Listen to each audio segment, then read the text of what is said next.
மீன் பிடிக்க போறேன்னு சொல்லு. ஸ்லோவா போறேன். முதல்ல 2 கம்பு எடுங்க. எங்கடா போறோம்? மீன் பிடிக்க. மீன் பிடிக்க. எங்கடா போறோம்?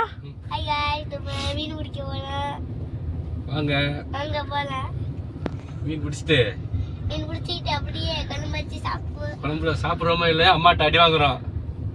விழுத்து எடுத்துருக்கோம் அம்மா. சாரிக்கு நீ எல்லாம் கார்ல உட்காந்துட்டு சொல்லிட்டேன். உங்க அம்மா என்ன சொன்னிச்சு? உங்க அம்மா இறங்கவே வேணாம், இறங்குனா வீட்டுக்கு வந்துடாதுன்னு சொல்லிச்சு. வீட்டுக்கு வந்துடான்னு சொல்லிச்சா? ஐயோ என்னடா சொல்லுச்சு? அப்படியா சொல்லுச்சு? இறங்குனா ஜெத்தான் வீட்டுல போனோன்னு சொல்றா. வீட பார்த்து அம்மா என்ன சொல்லுச்சு சொல்லு. இறங்குனா புதுசு குட்டி தான். புதுசு குட்டியா? உங்க அக்கா அம்மாக்கா போச்சா சாரிக்கோட இத மழை வேற பெஞ்சுக்கிட்டு இருக்கடா. லைட்டா தூத்த முடியும். நீ ஜட்டி போட்டிருக்கியா இல்லையா? ட்ரெஸ் எல்லாம் கட்டிட்டு மொட்டை கொண்டியோட இறங்கிடு. வாந்தி எடுக்கிறான்.